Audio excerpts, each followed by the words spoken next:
Good evening. It's good to be back with you all tonight. See, we have some who weren't here this morning. It's good to see y'all. This evening, we're going to be discussing the biblical view of death. Biblical view of death. Often when we think of death, connected to that is the idea of maybe pain, sorrow, or loss. Certainly so, death carries with it a sense of negativity. And we've all experienced the loss of someone, whether it be a family member or even a close friend. Death is a part of our everyday lives. In fact, just not too long ago, I was traveling in traffic, and there was a wreck that had happened. There was a motorcycle wreck, and there was a dead body laying under a tarp. This happens more often than we care to consider. In fact, just last week, Sean was speaking about Robin Williams, who had passed away because of suicide.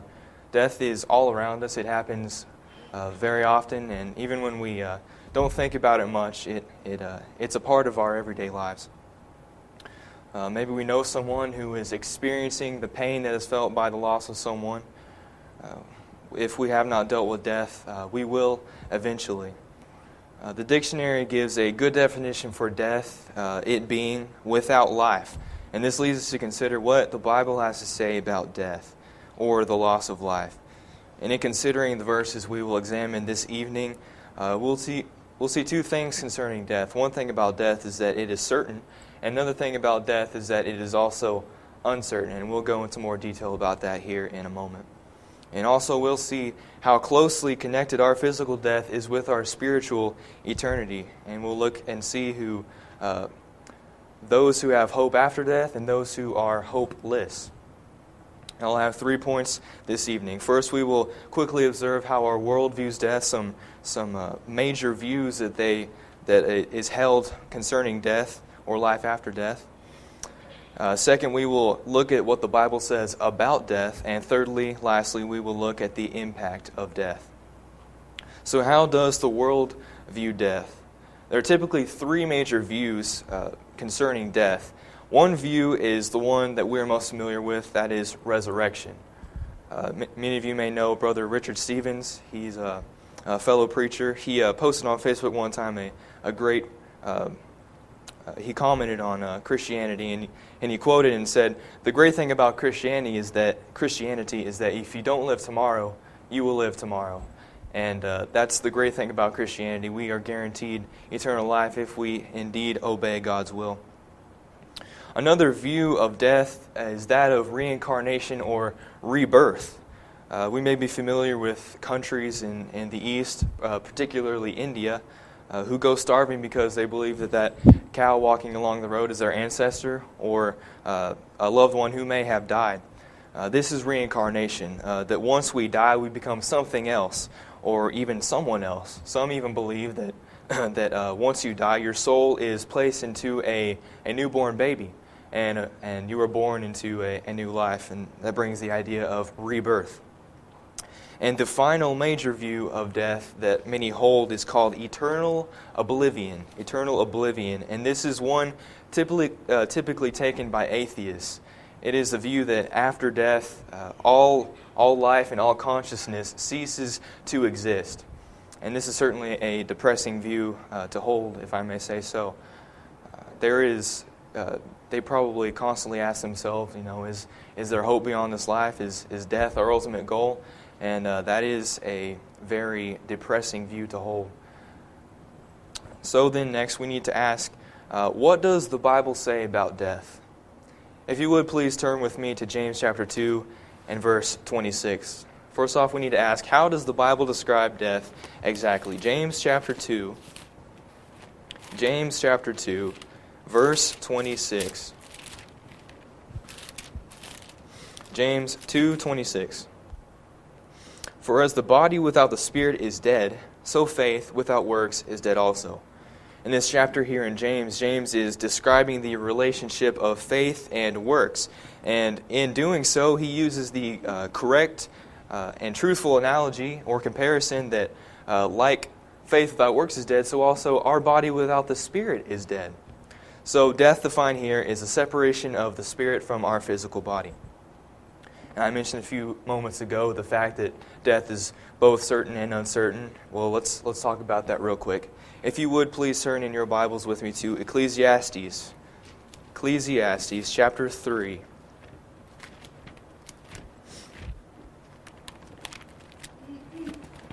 Ecclesiastes chapter 3, and we'll be reading verses 1 and 2. Ecclesiastes chapter 3, verses 1 and 2. And the Bible says, "To everything there is a season, a time for every purpose under heaven, a time to be born and a time to die." And we will stop there. A time to die is all that is mentioned about death here. From this we simply see that there is a time to die. We are not given any specific details. We just know that there is a time, though we do not know when that is. And because we do not know when exactly we will die, that is the uncertainty of death. We're uncertain when that will happen. The certainty of death, however, is that it will happen, that we certainly will die. So in simpler terms, we are uncertain when we will die, but we're certain that it will happen. Ecclesiastes 9:12, just a few chapters over, Ecclesiastes chapter 9 and verse 12 will shed a little light on this. Ecclesiastes 9:12. "For man also does not know his time, like fish taken in a cruel net, like birds caught in a snare, so the sons of men are snared in an evil time, when it falls suddenly upon them." We see here described animals. What are animals doing? They're minding their own business. Likewise, when we mind our own business, it falls upon us suddenly, when we least expect it. I'd like to tell you a story. I had a friend one time who had a brother, and his brother's name was Cody. And Cody and his friends were out one day, and his brother.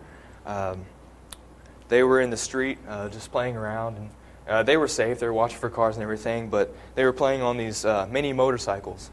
And, it came Cody's turn, and as he got on the bike, they were all going fast, of course. Everyone else had gone. And as he went, he started to lose control.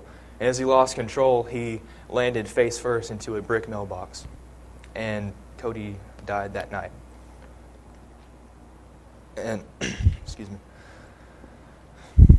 Biblically, we see from this verse that death very well can fall upon us suddenly, oftentimes when we least expect it. Our lives are short, and we don't plan on dying, nor do we often think about it until we are older. We live our lives with the impression that death is always in the future. However, the Bible does not mention that. Let's look at James 4, verses 13. James chapter 4. James chapter 4, verses 13 and 15. James chapter 4, verses 13 through 15. "Come now, you who say, today or tomorrow we will go to such and such a city, spend a year there, buy and sell and make a profit. Whereas you do not know what will happen tomorrow. For what is your life? It is even a vapor that appears for a little time and then vanishes away. Instead, you ought to say, if the Lord wills, we shall live and do this or that." We all do this, don't we? We plan our lives around the probability that we'll be alive to carry our plans out. And we certainly should, though. We can't just sit there in fear. We may die in the process of making these plans or things like that. James is simply saying, don't put your life on hold, but just know that while you're pursuing these things, your life is but a vapor. It may very well vanish away as suddenly as a vapor does. In verse 15, he mentions how the Lord should be considered in what we do. Remember, in Ecclesiastes, the writer all throughout the book mentions this too is vanity. He recognizes the shortness of life and recognizes what really matters, which is God. On that, he comments that the whole duty of man is to fear God and keep His commandments. So having recognized that death is certain and can come upon us at any time, and also that we do not know when that will happen, we then need to consider, last of all, the impact of death. Well, death is directly connected to our spiritual eternity. We live and either are saved or are not by our actions here and by our own choices in this body. Once we die, eternity sets in, and let's look at John 5. John chapter 5.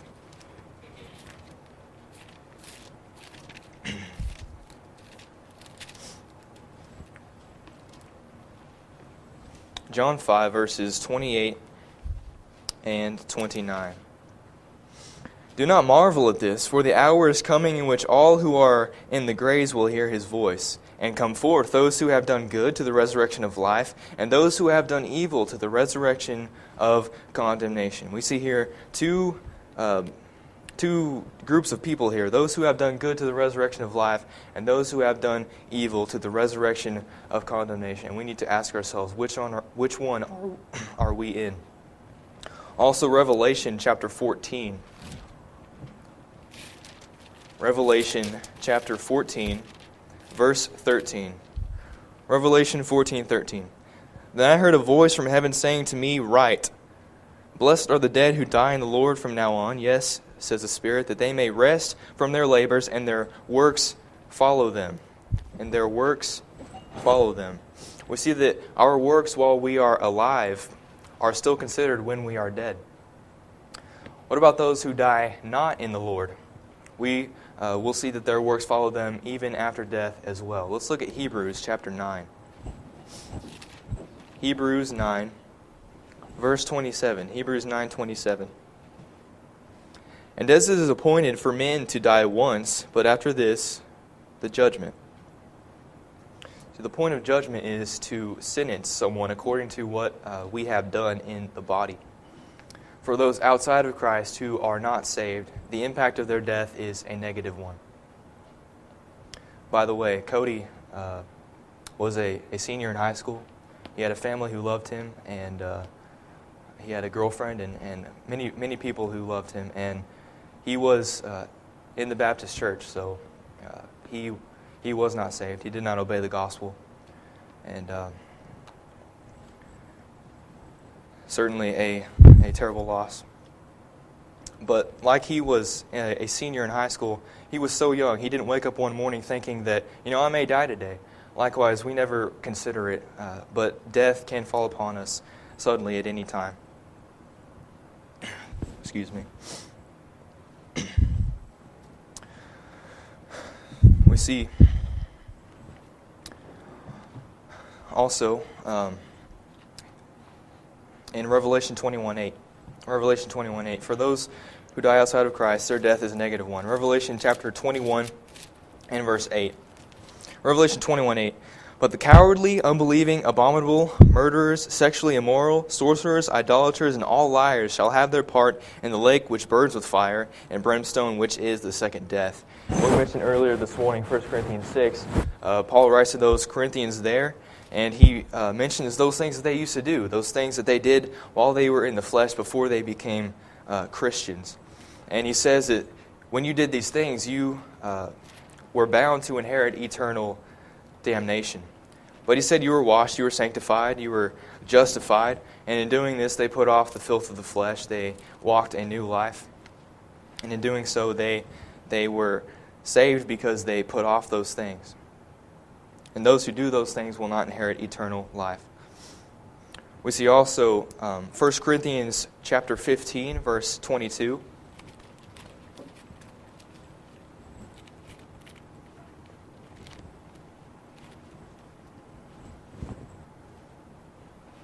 1 Corinthians 15:22. For as in Adam all die, even so in Christ all shall be made alive. We know that the wages of sin is death. Like Adam we have sinned, and therefore we will die as he did. But for those who have put on Christ, they shall be made alive. Romans 6:3 states that we are baptized into Christ. In Colossians, let's turn there. Colossians chapter 1, verses 13 and 14. Colossians chapter 1, verses 13 and 14. He has delivered us from the power of darkness and conveyed us into the kingdom of the Son of His love, in whom we have redemption through His blood, the forgiveness of sins. We can conclude that those who are in Christ will die physically, but we have hope even after death. While those who are in Christ die physically, we know that we will not die spiritually. And those whose death is in Christ, the outcome of their death will be a positive one. So in conclusion this evening, we have observed some major views concerning how the world views death. We have looked at how death relates to our spiritual eternity. We remember Ezekiel 18:32 God is speaking here, "For I have no pleasure in the death of one who dies, says the Lord God, and therefore turn and live." For those who have hope in Christ, Proverbs chapter 14, verse 32 mentions how the righteous has a refuge in his death. And those of us with hope should take the same attitude as Paul, who stated that to live is Christ and to die is gain. If you're here this evening and you have, you know that you will die one day, that this life is not everlasting, it's not eternal. This is just material, and we do not know when our time will come, as Ecclesiastes has stated. If you need to put on Christ this evening, you know that you can be saved by first hearing the Word, by believing in Him, by confessing your sins, confessing that Jesus is Lord, repenting of your sins, and being baptized, and staying faithful, of course. If you have a need this evening, please come forward as we stand and as we sing.